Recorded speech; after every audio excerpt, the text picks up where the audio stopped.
Hello, how are you? Welcome to a new installment of your Pharmacy Assistant. On this occasion, we would talk about what it is used for and how it is used. So let's take a look.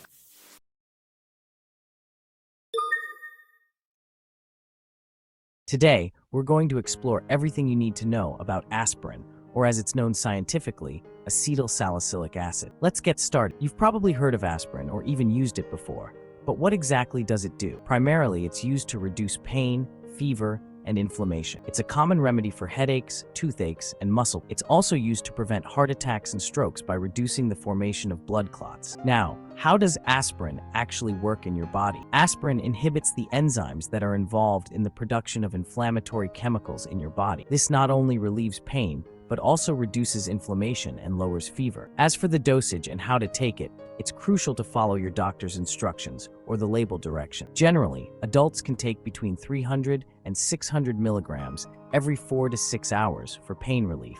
But remember, it's essential not to exceed the maximum recommended dose. However, aspirin is not without side effects. You might experience an upset stomach, heartburn, or even more serious effects like gastrointestinal bleeding, especially with prolonged use. For this reason, caution is key. Always use aspirin responsibly and consult with your doctor if you take it regularly. Lastly, a quick reminder, aspirin is a powerful tool when used correctly. Make sure to take the correct dose and be aware of the potential side effects. Your health is paramount, and using aspirin wisely is part of maintaining it. That's all for today. Thanks for watching, and make sure to stay informed and safe with your medications. Until next time, take care.